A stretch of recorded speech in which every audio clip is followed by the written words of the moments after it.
Good morning, everybody. Chad Musgrove here, Pro Ad Insight. I'm the guy behind HibuWebsiteReviews.com, and this video is going to be just a quick little look at some different Hibu websites to see if they pass a quality check. And this is kind of my own list of quality. I mean, other web designers I'm sure would agree, but some of the things that I look at are clean code, the quality of the content, whether or not there's any clear calls to action on the website, whether or not there's any, the basic SEO is done. Are the sites mobilely optimized?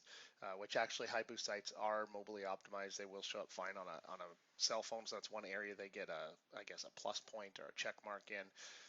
And then of course the design, how it looks, and then wrapping it all up, is going to be price, because obviously if you pay $10,000 for a decent looking site, you're not getting nearly the value out of it as if you only paid $600. So, because in web design, obviously, you get what you pay for sometimes. So to get this list of names, I just went down, I just did a search for Google where I did powered by Hibu. Didn't search for Google, sorry, it's early, my coffee hasn't kicked in yet. Anyways, I just did this powered by Hibu, and then the auto repair is the subject that came up. If you type into Google powered by Hibu and you just do the Hibu part, you'll see you get all these suggestions: dentists, restaurants, attorneys. So I'm going to do a couple more categories like this, but in this case I just did the first one that came up. So I did the auto repair, and these are the results, and you can see I've opened them all up in different tabs here. So we'll jump on the first one, and this kind of is going to illustrate, just clicking on the first three without me even looking at the code yet, some of the issues that I have with these Hibu sites, especially for the money that you're paying for them. But you'll see these first three are literally the exact same website, same template, same website, just different information in there. So and then the fourth, fifth, and sixth, I think we're all the same too. So we've got, top logo, 4 columns, and these are all the ones. Yep, top logo, menu below, 4 columns. They're literally all identical, all these websites. This, believe it or not, is the same one, even though this background is one of the best ones that they did. But notice on this background how it's got this ugly line here. And from a designer's perspective, this sucks. I'm not really sure what this line is, probably because this was a JPEG and somebody just didn't take the time to get rid of the very far. I mean, they could have cropped that out so easy. So yeah, just design perspective, even though this background's kind of cool and the site looks, okay. This monitor that I'm looking at is 1920 by 1080, so it's a pretty common size monitor, pixel wise. So there's no reason not to have background images be a minimum of 1920 wide, so that you can avoid this nasty line here. And then we jump over here, and this one I'm not sure if it's the exact same. I don't think so. I think these are different templates, slightly different. These two are the same. You can tell by this header up here. Another problem here is this, I mean, nice white background on this logo here. I mean, it's just a horrible design. So we haven't even gotten into the code yet. And if we jump into the code, let's see, the quality check, we're looking at clean code. I don't want to bore you too much here, but I will tell you this. I took a peek at this earlier. There are 700 lines of code before you actually get to the opening body tag. Like 750 some odd lines of code. Let's take a peek. Yeah, so there's our body tag, starts at line, what is that, 735. And everything above that is, like, all of this is what you call CSS. This is the styles. This is what controls how it looks. Should all be in a separate file. It's pretty much standard for coding. This is not good practice at all. I don't have any evidence that Google cares about following the best modern day practices for coding, other than the fact that it's known that page load time actually matters, and you're talking milliseconds of difference. So, most sites I do might have 150 lines of code up here, but definitely none of this CSS. That's all in a separate style sheet that gets called, from it. I mean, it's just ridiculous. So, and then this naming scheme, I think, has something to do with how they protect their code or something. I don't know, but it's really, really bad. So yeah, is there clean code on Hibu websites? Absolutely not. Every single one of these sites looks like this. Everyone has all this bloated code that's unnecessary. And then I don't want to forget to mention this. One of the other things that they do is these global analytics. It's their own analytics software, and I'm not sure why they wouldn't. Looks like they're tracking location of the visitors. Not sure what this product SKU is. This guy's not selling anything to my knowledge on his site, so really not sure. yell events of page views. So they're tracking page views and different things. But I mean, I'm not sure why they would have their own version of analytics when Google Analytics is free. They can have the customers actually send in the code, so the customers would have the analytics set up on their own account, and they would be able to see, literally all the data. Instead, Hibu's cherry picking the data to show, and that data is not even that accurate anyways, because they're not screening out for repeat visitors, they're not screening out for direct visits, and there's just a lot of data points you could be looking at. And then I also want to point out this naming scheme. See these images right here? This is an image.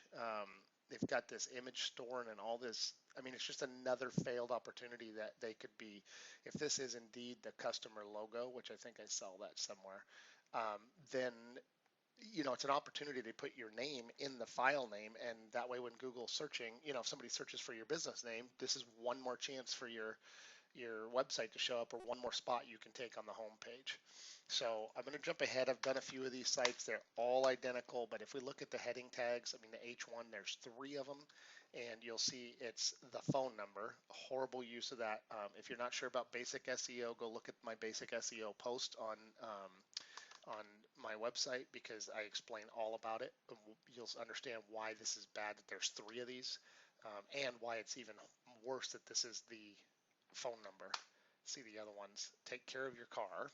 Again, horrible use. And then trustworthy service. The one thing I don't see, let's see if it's in here, the word mechanic. Here we go. Mechanic is in our title tag, but the title should match the heading tag for your main keyword. In this case, I would speculate more people search for mechanics than they do for auto repair. So I would be focusing on mechanic. That would be my #1 keyword. My title would be mechanic. My description would say mechanic. Let's see what they have in the description. Find ASE certified technicians.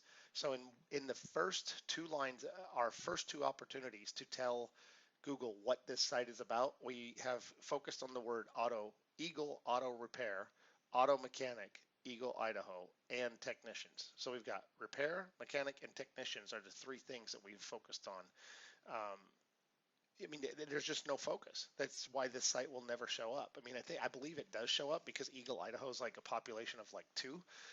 But if this was in any kind of a market with any kind of competition, there's no way that this website would show up when people Googled auto mechanic or auto repair or fix my brakes or transmission or engine noises. I mean, there's a million keywords to be focusing on. So back to the front end of this site, when you look at this, we've got experienced technicians, convenient hours. Let's just look at this real quick. Well, at least that's not in an H1, but I believe there's no H2s, no H3s. Those could all be related. Yeah, no H2s, 3s, 4s. Yeah, of course not. So image alt tags, everything's missing. There's just so many. Let's take a peek at one of these images right here and just see. Image, let's see, any alts, titles? No. Of course, oh, there is an alt, mechanic checking the engine. So that's actually good. I'm going to give Hibu credit, 1 point for that particular image. They did right, which I'm sure was actually an accident. So quality check, no. Hibu websites definitely don't pass the quality check.